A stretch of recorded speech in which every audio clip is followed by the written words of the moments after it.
बहिन नहीं आवे बहिन पर हमरा मानदान करैया हमरा बहिने के ठल्ला चलू हे सखी हम की करू बहिन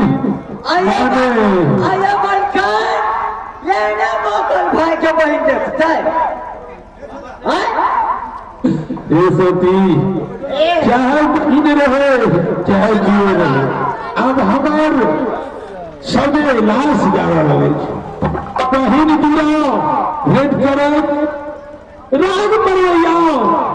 हमर दोष अछि कदीनाथ ओहि दोष से मुलाकात भेल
नहीं हम तोरा का चिन्हे छियै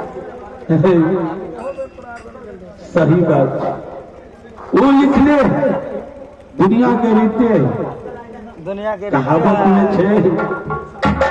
संपत के बहिन और विपत के दोस्त दुनिया का रीत दुनिया के रीत है, दुनिया के रीत है। तू पर रीत ने देखा कि पूरी पुष्ट फूट गया रे बउआ बउआ के बाप के छियै तू सच सच बतबा ने के छियै हम देखा हमारे घर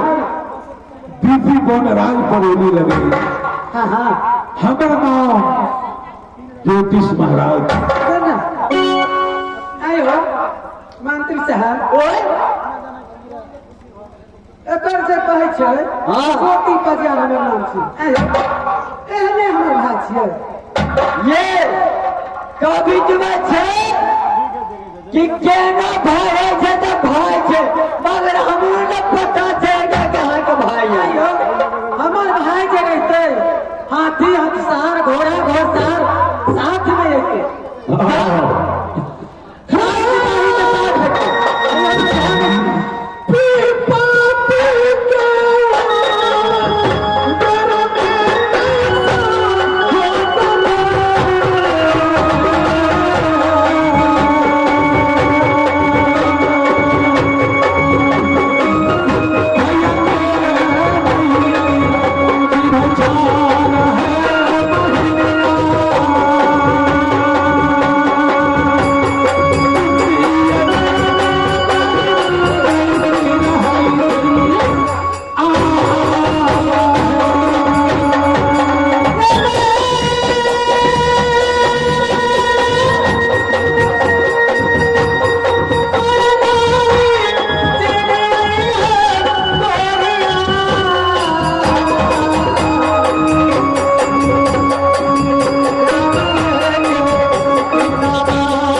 कोई बात नहीं।